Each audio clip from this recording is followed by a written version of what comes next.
Good evening, Facebook Live. Apostle Terrence Lyons of Ecclesia Ministries here in Murfreesboro, Tennessee. Coming to you on tonight, bringing you tonight's Bible study. Pray that everything is going well for everyone, especially here in the Middle Tennessee area with the snow and nice cold weather, another round coming in, all of that fun stuff. So it's all good. It is winter. All that fun stuff. So it's all good. It is winter. Get a couple of things put in place. I'll be ready to rock and roll. So I've had my share of playing in it. All of that fun stuff going out. Didn't really play in it, just went out for the business end of things and came back in. Yes, I'm still wearing my shorts. It's I have a minus 10 degree threshold, so I hadn't hit that yet. So we're in good shape. Getting in place with that. So let me get a couple of things. Good evening now, Pastor April. Good evening there, Miss Elizabeth. Good to see you as well. Good to see you as well. Good evening there, Prophetess Tanisha. Been a busy week since last week. Trying to get back in the swing of things. Get on track. Get back to normal here. But again, I pray that everyone is doing well. Got a little bit going on with the internet right now, but hopefully it will kind of level out there and not be so choppy. But that's all a part of it. Pray that everyone has been paying attention to the time. Good evening there, Overseer Melissa.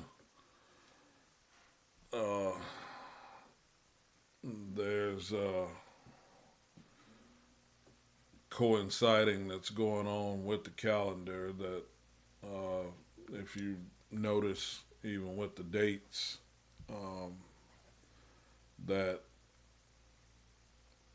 today is the 18th day of the first month, and it's also the 8th day of Shevat.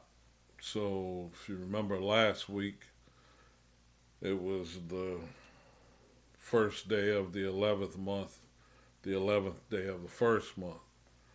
So what has happened is, since that started on that day, there's automatically been a 10-day difference between the two calendars. And the number 10 is the number of trial. So if you've noticed, there's been, with the happening of each day for you, there's always been a trial right after. So no, it's not you. No, you're not going crazy. No, you're not, inadequate or anything of that nature. You're actually just experiencing both calendars. And that's what's been going on. So like today being the 8th day, probably felt like a new beginning at some point in this day. And then not much after, you had some kind of trial. be it a mental trial, be it somebody from the outside, be it somebody on the job, be it somebody in the family, neighbor, neighbor's dog, whatever, that actually sets up. so, so, so, so Elizabeth asked, so when is it over?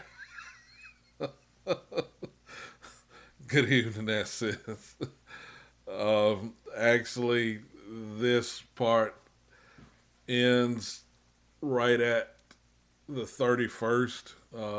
That's when there'll be kind of the switch of the Gregorian calendar, so it will actually kind of switch over. Between now and then, there's one more day that kind of happens with the 11th month. That's found in Zechariah 1, but I'll show it to you guys at a later time to kind of know what to expect. But for the time being, and I'm going to make sense of everything tonight, but you want to make sure that you're staying focused on the good even during the trial. And that's what this is really all about more than anything is getting you conditioned to where you're focused on the good of every circumstance all the time in every situation, because that's what God desires for us to be strengthened enough to focus on. Now, it's nothing to beat yourself up about if that's not your first inclination, if that's not your first instinct, if that's not your first thought process. That's fine. That's what we're building. That's why I try to make sure that I am crystal clear in allowing you to be informed about what's really going on with the things within the atmosphere, with life, with everything else. So with that, we want to go ahead and get started on tonight, and hopefully you've paid attention to the question of, are you treading on land or water?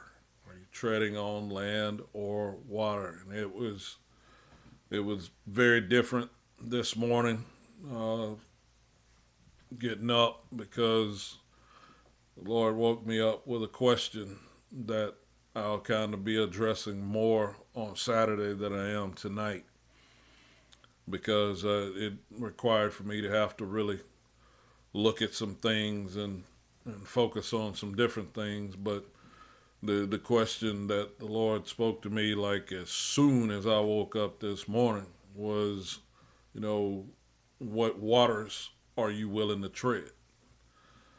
And I was like, what waters am I willing to tread? And one of the scriptures that we're going to focus on, that we'll actually start out on, is Ezekiel chapter 47, verses 3 through 9.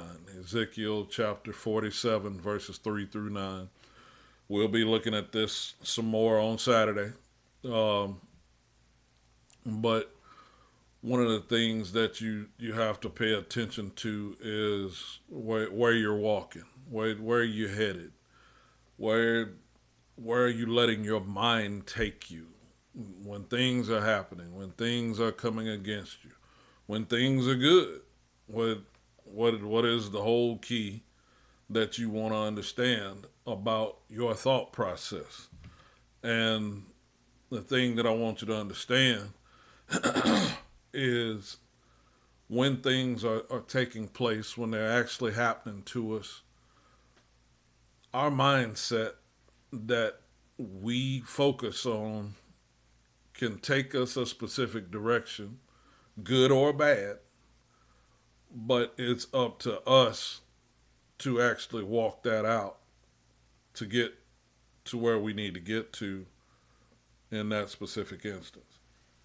So what I want to kind of focus on here in just a minute is when God is speaking to the children of Israel and he says things like, everywhere the sole of your foot treads, I've given that to you. And we'll touch one of those passages here in just a little while. But when he is saying that, he's saying, the places that I take you, I have them designed for you to live by.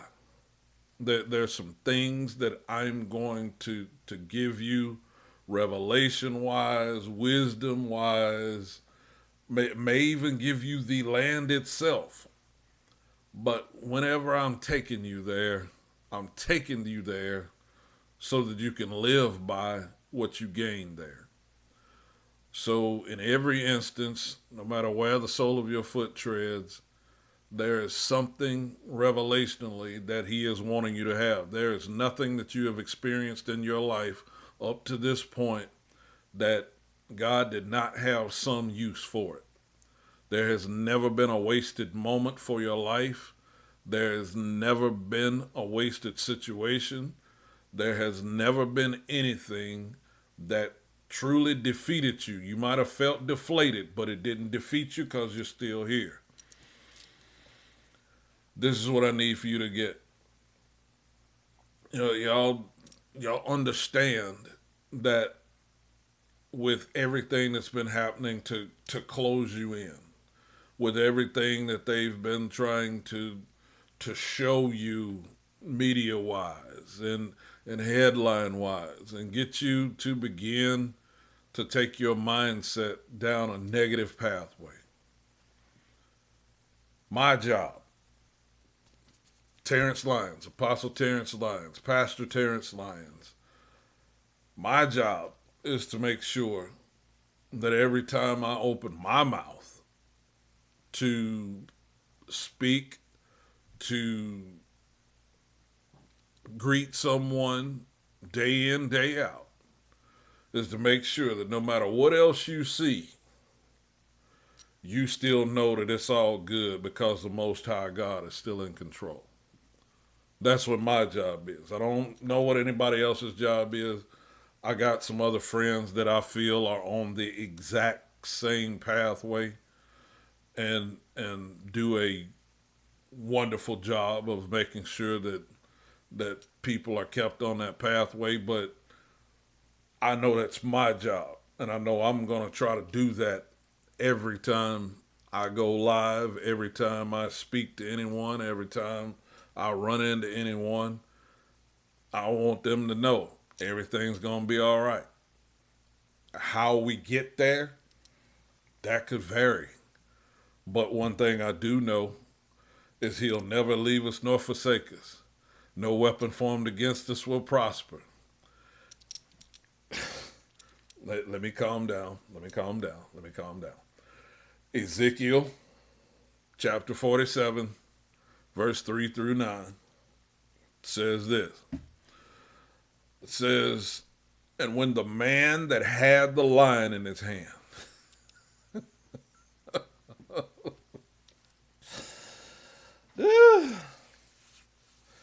when the man that had the lion in his hand went eastward, he measured 1,000 cubits and brought me through the waters. The waters were to the ankles. Again, he measured 1,000 and brought me through the waters. The waters were to the knees. Again, he measured 1,000 and brought me through. The waters were to the loins. Afterward, he measured 1,000, and it was a river that I could not pass over. For the waters were risen, waters to swim in, a river that could not be passed over. And he said unto me, Son of man, hast thou seen this? Then he brought me and caused me to return to the brink of the river. Now when I had returned, behold, at the bank of the river, watch this part right here, were many trees on the one side and on the other. Then said he unto me, These waters issue out toward the east country and go down into the desert and go into the sea, which being brought forth into the sea, the waters shall be healed. Verse 9, and it shall come to pass that everything that liveth, which moveth, whithersoever the river shall come, shall live.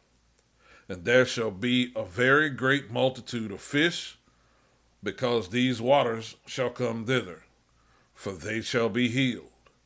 And everything shall live whither the river cometh.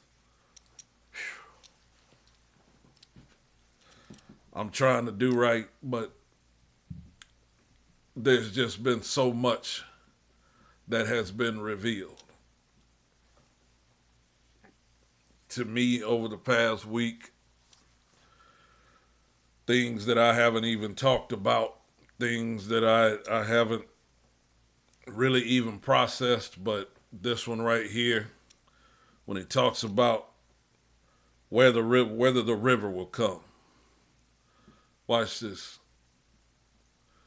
When the scripture tells us that out of your belly shall flow rivers of living water. So it's showing you again right here. Everywhere the river comes, life is going to be. So I want y'all to type, life is in me. See, everywhere the sole of your foot treads, whether you're treading water or land, there's life in you. Every place that God sends you, there is life in you to bring life to everybody and everything else around you. So every time that you go anywhere, no matter what the circumstance is, there is life in you. So that's why they're asking you about things. That's why they're pulling on you about things. That's why there's things that they're in question about and they come to you and ask about, because there's life in you. Watch this. That's designed to help them live. That's why he sent them to you. Now, I know, and I understand, I know sometimes folk will get on your last nerve. But it's because they are realizing that the only lifeline that they have resides within you. And they see that. And we would love for there to be life somewhere else, but that is not the case. I remember when I felt that almost like hopeless feeling of like, doggone, can't you go ask somebody else? Can't there be somebody else for you to talk to? I remember the instance exactly to this day when I was in the corporate world and that happened. And when the person came to me, and it's like, this person done got on my last nerve and now they are asking me for help. And that's when I began to understand why God had them in that position. He said, because the only way I can check somebody's heart to see whether or not they really want help is to put the help in somebody that they really don't like. And they got a choice to make.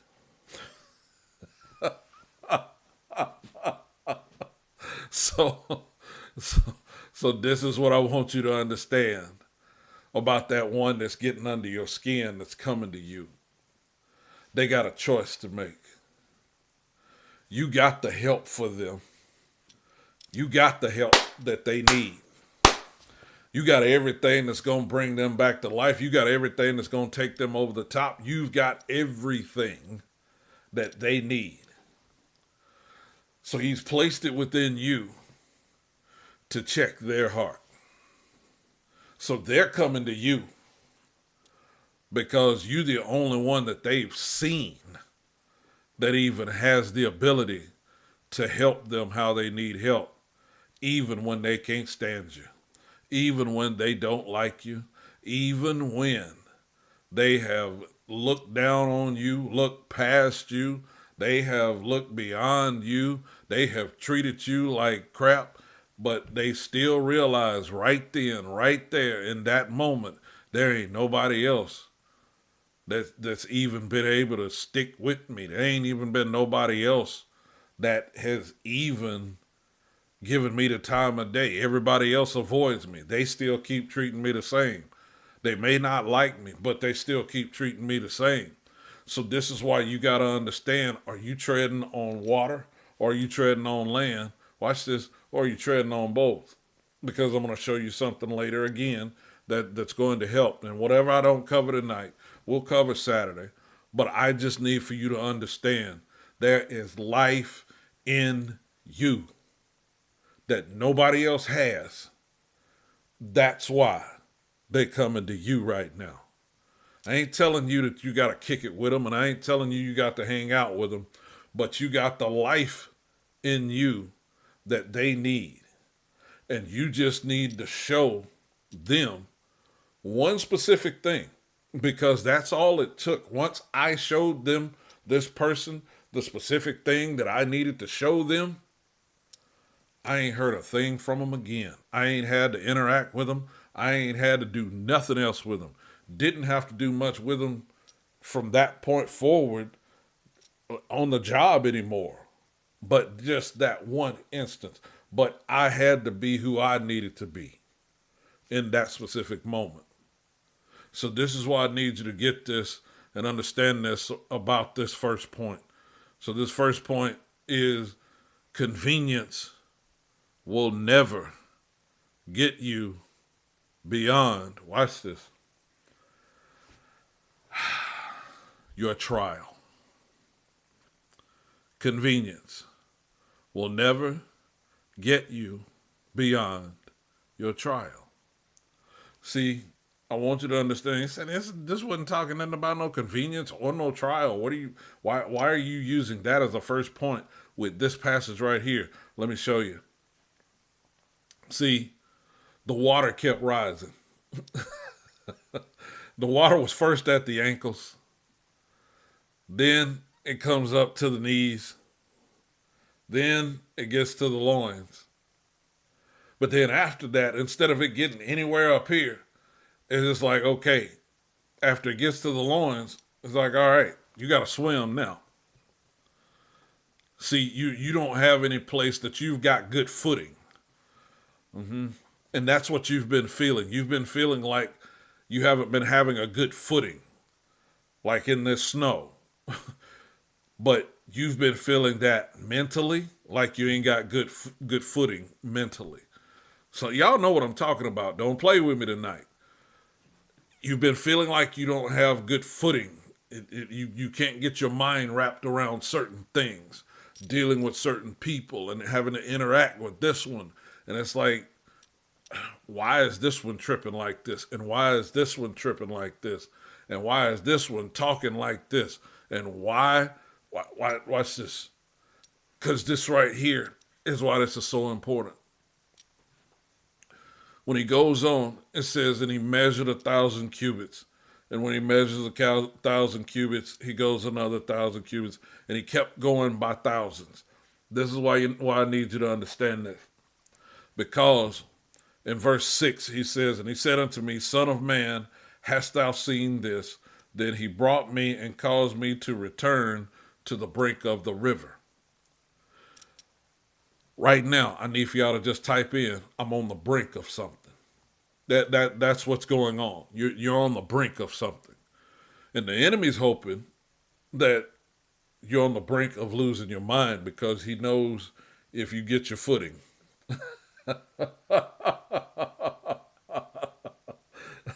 You become a problem for him. But this is why you got to understand. You're on the brink of something that's about to position you for the best of the rest of your life. Yeah, that's why you're feeling that. Because you're on the brink of the best of the rest of your life.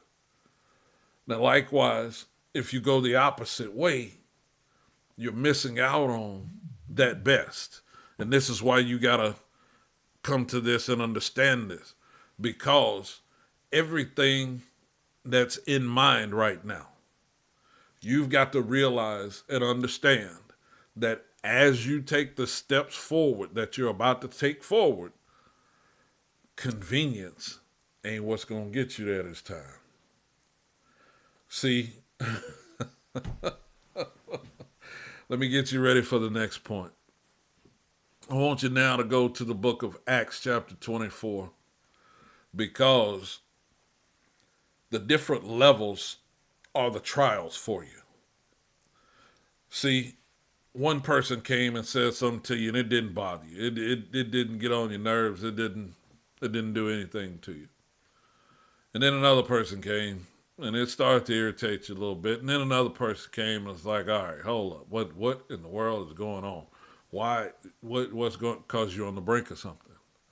See, and when you're on the brink of something, that's when you have to realize that everything that is transpiring and everything that's going on is set up for you to advance when you do the right thing with it.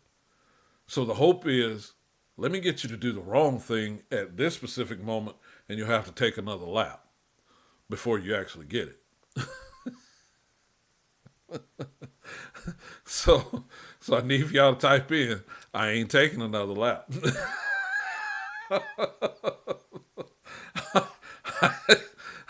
I'm on the brink of something, and I am not. I ain't taking another lap. That ain't happening. I ain't taking another lap. Because this is why you got to get this. In the book of Acts, chapter 24, we want to look at verses 1 through 21. Now, we're eventually going to look at the whole chapter. But the thing that I want you to understand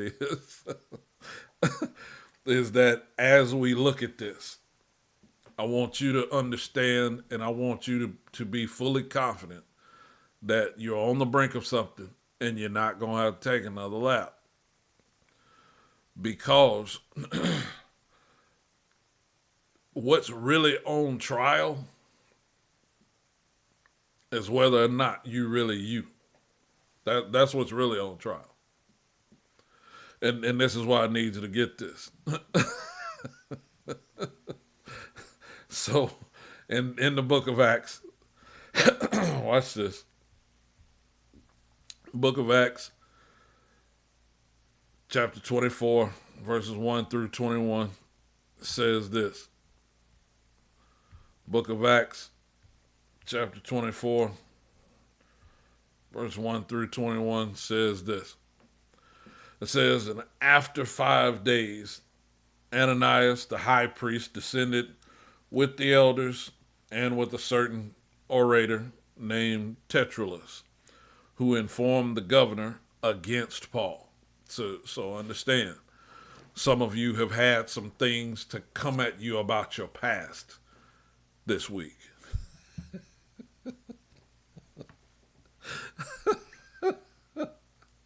And when it came to you, you ready to blow a gasket. Thankfully, you didn't. And even if you did, we gonna bounce back. That's what tonight is about. But look at what happens. It says, and when he was called forth, Tertullus began to accuse him, saying, seeing that by thee we enjoy great quietness, and that very worthy deeds are done unto this nation by thy providence. We accept it always and in all places, most noble Felix, with all thankfulness. Notwithstanding that I be not further tedious unto thee, I pray thee that thou wouldest hear us of thy clemency a few words. For we have found this man a pestilent fellow.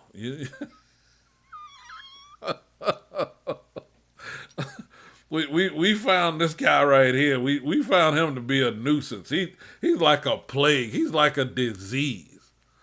Now he was killing us, Now he just talking against all of our doctrine but watch this. It says, and a mover of sedition among the Jews. So they're like, okay, wait a minute. He's standing against our principles, and he's standing against the way we doing stuff, and he's a pestilence. He getting on my nerves. He's like the he's like the chicken hawk is to foghorn leghorn. You bother me, boy.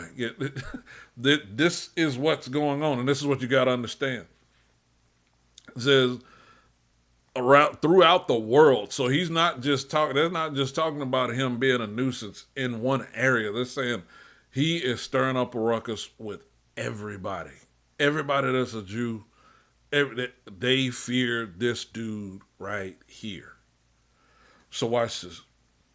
And a ringleader of the sect of the Nazarenes, who also hath gone about to profane the temple, whom we took and would have judged according to our law. But the chief captain, Lucius, came upon us, and with great violence took him away out of our hands, commanding his accusers to come unto thee, by examining of whom thyself mayest take knowledge of all these things, whereof we accuse him. And the Jews also assented, saying that these things were so. So in other words, they're like, yeah, this is what he was doing. Yeah, this is how he would respond to it. Yeah, this is him. He's the nuisance. He's the pestilence. He's the one that's been causing the issue. He's the one that's been causing the problem. And some of you even got accused of that this week. You got accused of being the one that is the ringleader of the problem that's going on, even though you are innocent this time. Now, time passed, it was you. It was all you. But this time, you innocent. This time, you were straightforward. This time, you were trying to be the one to keep the peace. You're trying to make it work. But there, you're the one being accused this time of still being a ringleader to the problem at hand. I know. How is it that he seemed to be meddling like this? How is it that he seems to understand? This is what happens in this season. Everything is about a trial. So watch this. Because he goes on, it says this right here. He says in verse 9, and the Jews also assented, saying that these things were so. Then Paul, after that the governor had beckoned unto him to speak, answered, for as much as I know that thou hast been of many years a judge unto this nation, I do the more cheerfully answer for myself. He's like, yeah, I'm glad you've given me a chance to cover myself this time. And some of you even were able to have conversations, and they still accused you of being the problem. Here's why I need you to get this. Because it says, because that thou mayest understand that there are yet but 12 days since I went up to Jerusalem for to worship, and they neither found me in the temple disputing with any man, neither raising up the people, neither in the synagogues nor in the city. He's saying there is no evidence that I was the one that caused any problem. For the last 12 days, I've been clean. I've been straight up. I've been doing right. I've really been trying to do it with the right heart. And here you are coming to accuse me again. That's why I want you to get this. Look at what he says. Verse 12. He says, they neither found in me in the temple disputing with any man, neither raising up the people, neither in the synagogues nor in the city. Neither can they prove the things whereof they now accuse me. But this I confess unto thee, that after the way which they call heresy, so worship I the God of my fathers, believing all things which are written in the law and in the prophets. Now, here's where I want you to catch this, and this part right here down through verse 21 is really what I wanted you to see. Because he then says, watch this, and have hope toward God. See, no matter what you see on the news right now, no matter what you see happening, no matter what you see taking place, no matter what it looks like, the ship is fixing to flip over, tip over, waving, whatever, no matter what it looks like, have hope in God. The friends talking crazy, the family talking crazy, job talking crazy, weather acting crazy. No matter what it is, have hope toward God. Watch this. And have hope toward God, which they themselves also allow, that there shall be a resurrection of the dead, both of the just and the unjust. And herein do I exercise myself to have always a conscience void of offense toward God and toward men. He said, I'm trying to stay in good with God and I'm trying to stay in good with man. I ain't who I used to be no more. So y'all type that in for me. I ain't who I used to be no more. Because I'm not. He's like, I admit, I used to wreck shop. I used to wreak havoc. But I ain't who I used to be no more. See, that's what you got to understand.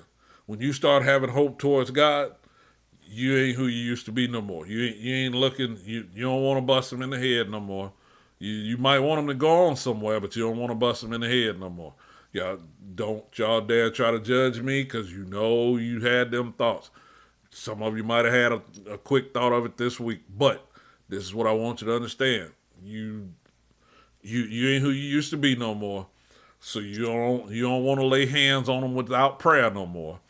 Now it's just a matter of, I might just want you to go on. I might have that instance of wanting you to just go on somewhere. Go on. I might want you to do that, but this is the thing. When you have hope in God, you understand that there is a press that is designed for you to get beyond that. So watch this, because this is what I want you to see. When it goes on and it says, and herein do I exercise myself to have always a conscience void of offense toward God and toward men. Now after many years, I came to bring alms to my nation and offerings. He said, I come to really try to help the poor now. I am really trying to do the right thing across the board now. I am really trying to do the right thing at all costs every single time now. He said, I know I used to be who I used to be. And I ain't got no problem with that. I own it. I own who I used to be. I own it wholeheartedly. I confess it. Here I am. All of the wrong that used to get said about me, I done it. But that ain't me now. I ain't who I used to be. That ain't me now. And this is why you got to understand that. Because he goes on and he says, whereupon certain Jews from Asia found me purified in the temple, neither with the multitude nor with tumult, who ought to have been here before thee, and object, if they had aught against me. He's saying, it ain't even nobody here accusing me. It ain't even nobody here. He said, and if from back there you got some of them, I'd be dead in the water. But he said it ain't even none of them here. It's not even none of them. Apostle, what does this have to do with treading water or treading land? Just stick with me. Because he goes on and he says this. He says, or else let these same here say, if they have found any evil doing in me while I stood before the council, except it be for this one voice that I cried standing among them, touching the resurrection of the dead, I am called in question by you this day. He's saying there's one person, there's one group of people that are questioning the resurrection from the dead. That's why y'all got me here on trial right now. See, and right now, some of y'all are on trial because of one thing that you was trying to do to include everybody in. One thing that you was trying to do to be a blessing to somebody else. One thing that you was trying to do to keep the peace. One thing that you was trying to do to make things better for everybody else on the job. And now they have accused you of being the ringleader of the turmoil.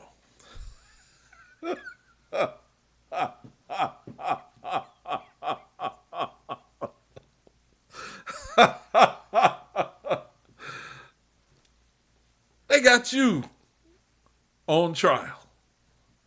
They got you as the one that's the major cause of the problem that's going on. Point number 2. The trial is to challenge your witness.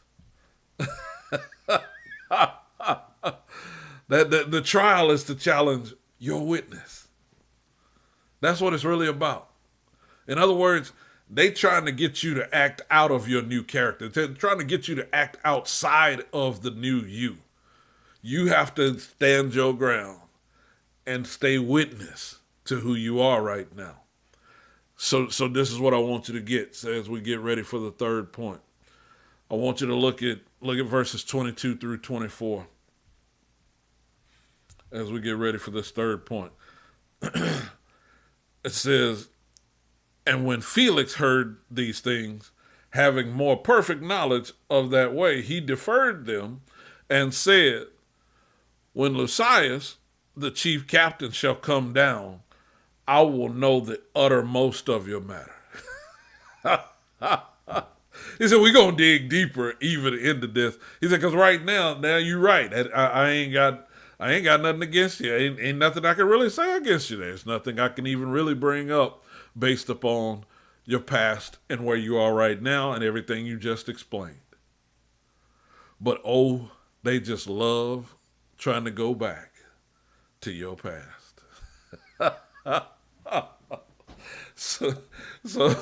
So I know I got witnesses to where folks just love going back to your past.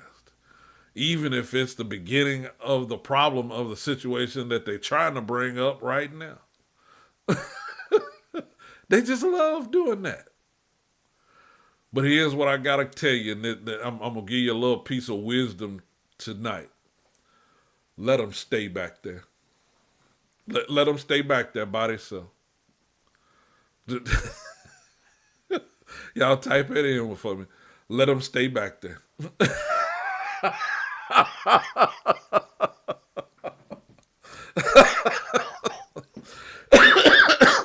Just let them stay back there.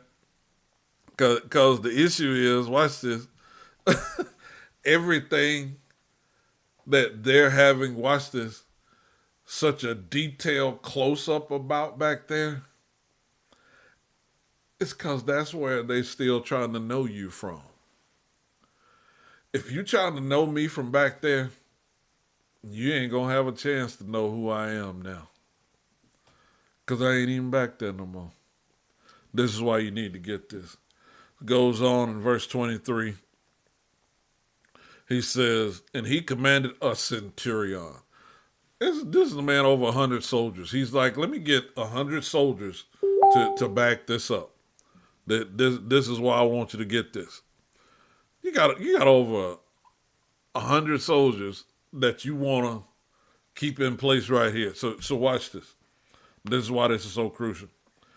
He commanded a centurion to keep Paul and to let him have liberty, and that he should forbid none of his acquaintance to minister or come unto him. And after certain days, when Felix came with his wife Drusilla, which was a Jewess, he sent for Paul and heard him concerning his faith in Christ. Now, here's why that's so important. So, in the book of Revelation,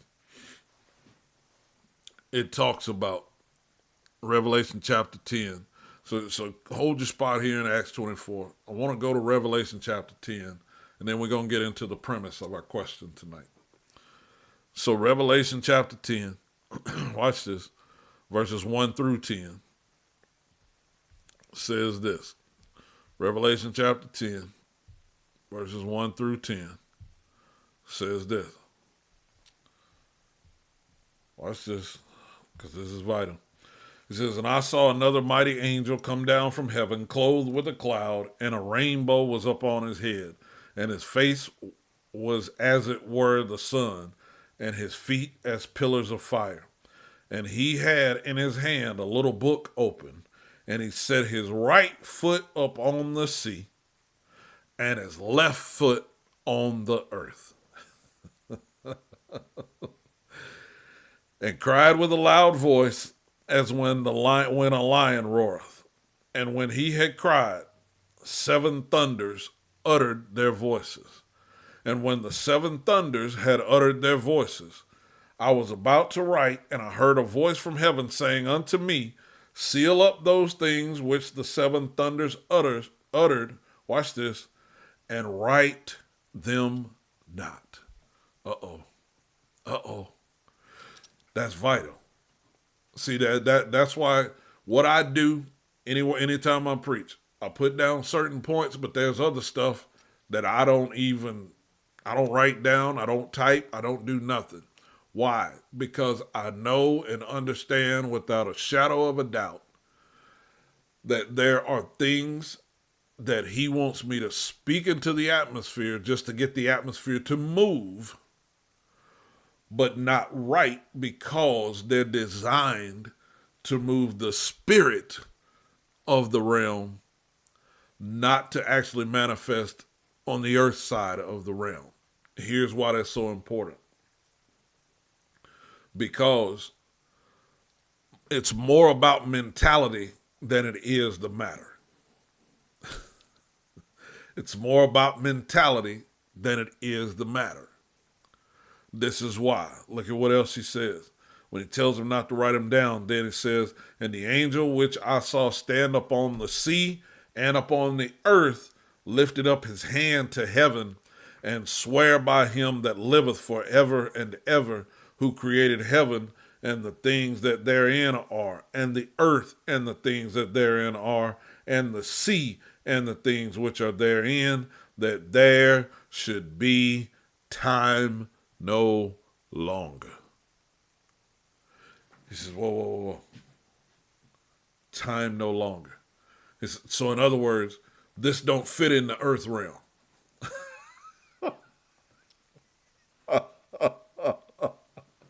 See, if God had told you, now I'm fixing to put it out here, and I'm fixing to make it simple, and I'm fixing to make it plain for you. If God had told you, I'll put the answer to your enemy in you,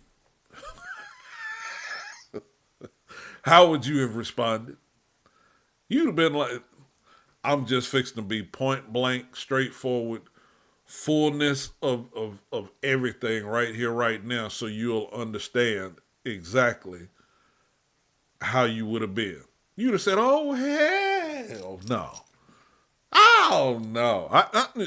Your worst enemy, he's putting you, within you, the answer for the help of that last one that's done accused you. That last one that talk crazy about you. That last one that's still trying to jab the knife in every chance they get. And he tell you, I'm giving you their answer. And when they come to you, you need to give them their answer. No, you already know. You'd have been wrestling worse than Jacob. You'd have been you'd have been like, nope, no. Lord, you're going to have to find somebody else for that one. Lord, you're going to... That's why he didn't tell you. That's why he didn't make it plain, and that's why he didn't let you know. I gave you this revelation right here. I'll let you know when you're going to use it. And then all of a sudden, here come your enemy traipsing up, trying to act like ain't nothing went on between y'all.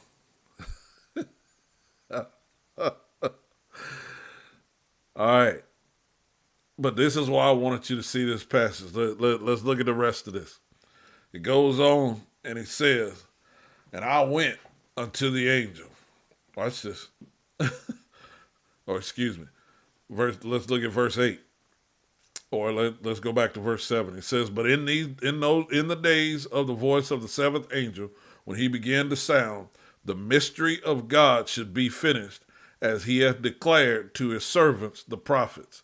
And the voice which I heard from heaven spake unto me again, and said, go and take the little book which is open in the hand of the angel which standeth upon the sea and upon the earth. And I went unto the angel and said unto him, give me the little book. And he said unto me, take it, eat it up, and it shall make thy belly bitter, but it shall be in thy mouth sweet as honey. And I took the little book, watch this, out of the angel's hand and ate it up, and it was in my mouth sweet as honey. And as soon as I had eaten it, my belly was bitter. Here's what I needed you to understand about that. This sets us up for our third point. The third point is the trial is to solidify your witness. See, our second point was the trial is to challenge your witness.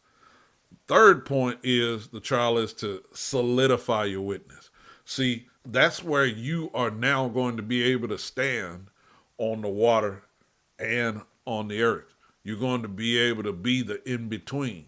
That's why you got to know how to speak to that enemy.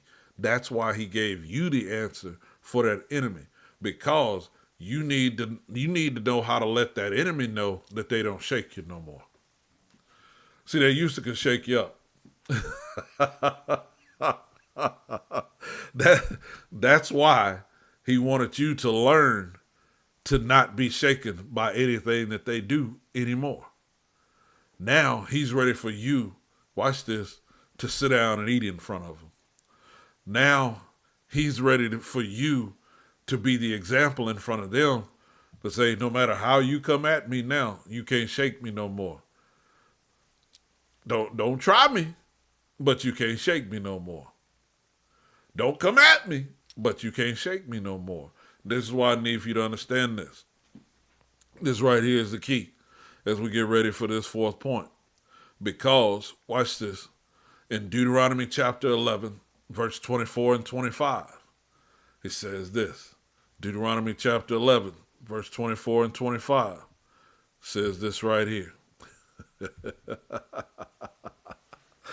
It says, every place whereon the soles of your feet shall tread shall be yours. From the wilderness and Lebanon, from the river Euphrates, even unto the uttermost sea, shall your coast be. There shall no man be able to stand before you. He said, when you get where I'm telling you to get, there will be no man that will be able to stand against you. There shall no man be able to stand before you, for the Lord your God shall lay the fear of you and the dread of you upon all the land that you shall tread upon, as he hath said unto you. See, that's one of the things that helped me to understand how I needed to be a little bit more calm and loosen up whenever I see an enemy approach me. Because if I see an enemy approach me, I already know that you done had to be talking with God to even be able to get close to me. See, your enemy won't even have a desire to get close to you until they're ready to humble themselves and get their help from you. Teach them, lions. They're not even going to be able to approach you until they're ready to get the help that you got from you. They won't even have the ability to. That's why I wanted you to see that. He said, no man will be able to stand before you. If they coming at you for the wrong reason, they ain't even going to be able to. Now, they still might be able to try you. They still going to try to finagle, see, because their pride is still going to try to raise up on them. But even during that, they're going to understand, they still going to be scared. They still going to have some fear in there. Here's why. Because the fourth point is this. The trial is to strengthen your witness. See, the reason you had to go through the question as to whether or not, am I treading on water or am I treading on land? Have I gotten to a place of stability to where I can walk my coast? See, that's what's been going on. You've been trying to figure out where are my boundaries that I'm going to function within. That's what you've been. How much can I take from this person right here? How much can I take in this kind of situation right here? Where is my witness? How far does the boundaries of my witness actually extend to? What kind of enemy can I really help? Was it just a small enemy? Was it a huge enemy? Is it somebody that really betrayed me and talked crazy about me? Am I okay even with them talking to people that I talk to? Because this right here, see, this is what I got to get you to understand. Y'all got to quit worrying about enemies that talk to people close to you. Here's why. Because when you worry about enemies that talk to people that are close to you, what they're saying is you don't believe goodness and mercy got your back. You still believing them friends got your back. They might, but you need to get to the place to where you understand goodness and mercy is what's got your back now. So y'all type that in for me. Goodness and mercy has my back now. It's not just my friends. There may be some faithful friends. I know I got some faithful friends. I know I do. But this is what I want you to understand. In the instances to where you are knowing that you got to deal with the enemy, they're trying to figure out, can I even get to them now? Because this person right here that I'm trying to talk to, yeah, they might take me out before I even try to go back and talk to them. Because, see, your friends, even those close to you, they don't have the help for your enemy. You got it. So they're trying to feel their way around and see. That's why they're talking. That's why they're trying to ease their way back in. Because they're unsure. They're afraid. You don't need to be afraid. Because goodness and mercy got your back. The loyalty of those that have your back are there too. So you don't need to worry about the enemy talking to them. Because, watch this, so some folk are so worried about, well, why was they so comfortable talking to you? Because evidently the Lord is getting them ready to come and get their help from me.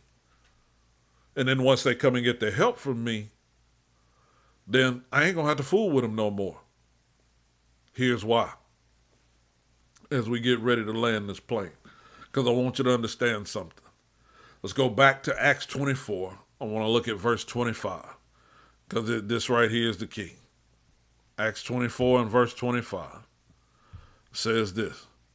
It says, and as he reasoned of righteousness and temperance, watch this, and judgment to come, Felix trembled.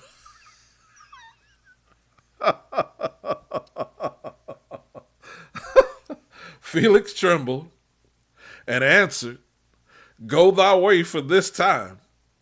When I have a convenient season, I will call you. See, that's the key right there.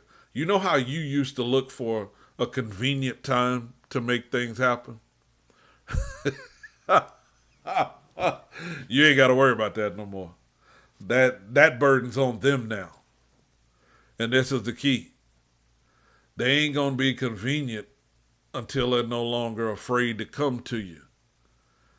They're going to have to get over being afraid to come to you so that they can get the help that they need from you. If they stay scared, they keep avoiding their help. So what God is doing is he's building their character to show them when you really need help, you're not going to be afraid to go get it from even an enemy that you used to have. Here's why that's so important. Remember the question: are you treading on land or are you treading on water?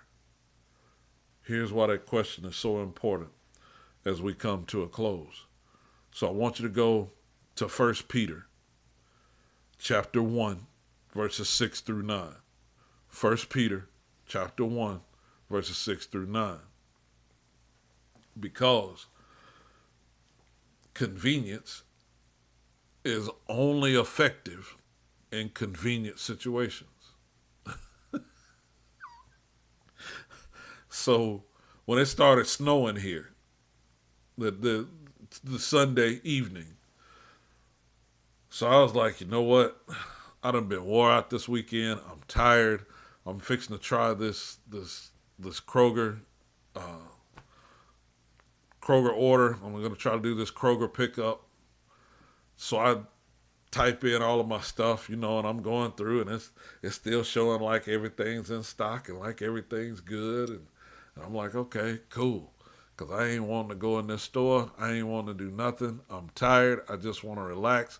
But I know I need these groceries because I ain't had a chance to get anything this weekend.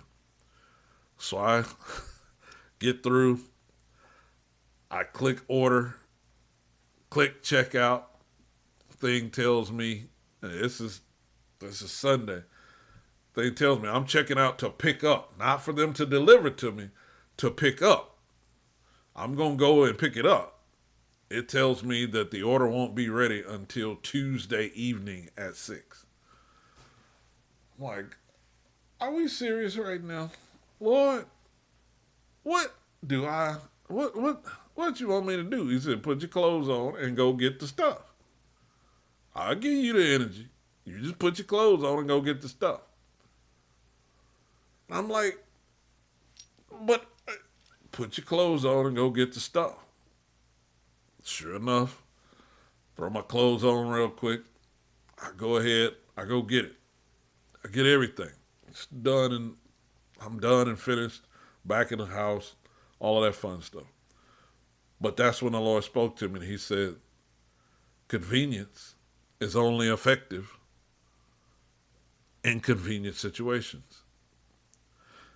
He said, this ain't no convenient situation, so you trying to use convenience then ain't going to work. Here's why I need you to understand this. In 1 Peter chapter 1, verses 6 through 9, it says this right here. It says, wherein you greatly rejoice, though now for a season, if need be, you are in heaviness through manifold temptations, that the trial of your faith, being much more precious than of gold that perisheth, though it be tried with fire, might be found unto praise and honor and glory at the appearing of Jesus Christ, whom having not seen you love, in whom, though now you see him not, yet believing, you rejoice with joy unspeakable and full of glory, receiving, watch this, the end of your faith, even the salvation of your souls. This is why I need you to understand this. Because our last point is, tread until your witness is where it's designed to stay. Tread until your witness is where it is designed to stay. See, some people, they function best in unstable conditions. They get them stabilized, they move on, and then they're looking for some more instability. Some people focus best in stabilized conditions. They enter into situations that are unstable, get them stable, and then move on and help somebody else get theirs stable.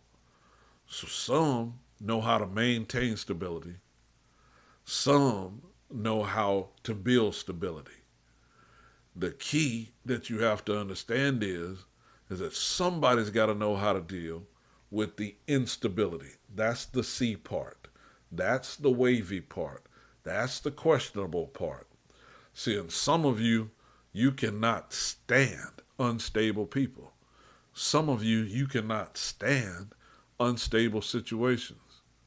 Some of you, you can stand them, but you don't like them. You can deal with it, but look, I can't keep doing that. Eventually, this has got to be leveled out. There are some people that that's all they know and that's all they want to function by. They want everything unstable. They don't want anything that even looks like stability. More power to them, but that ain't me. Here's why I'm telling you this, so that I can help set you up, because we're transitioning from religion to kingdom. And since we're transitioning from religion to kingdom, one of the main requirements is knowing exactly how to step into unstable conditions and stabilize them. So you need to understand that you, every one of you that I'm talking to tonight, you're a stabilizer. You're a stabilizer. Now the issue is, from what level can I get it stable? See, if some things are too chaotic, some folk run from them. They just, no, that's a little bit too crazy. They doing too much right there. I can't even fool with them. I can't even talk with them. And that's okay. Know where your crazy limit is. See, y'all type that in for me.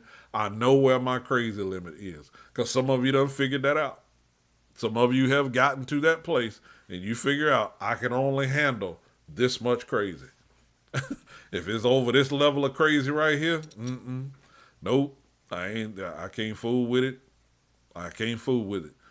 That's why the question is, are you treading on land or are you treading on water? You got to know where your crazy limit is. You got to know. Everybody's got a level of crazy that they can manage. And they're like, look, you get to right here? No, I just ain't, nope. I can't do it. I ain't even gonna try to do it. I ain't gonna, no. I can handle this much, and that's as far as I can handle. And it ain't nothing wrong with that. You know your level. You know your limit. But here's the key. When you see an enemy get brave enough to come to you, you got to know that you got life in you that can deal with the crazy level limit that you also know how to stop at. See, this is why I wanted to talk to you about this tonight. Because you're about to see a high level of crazy happen this year.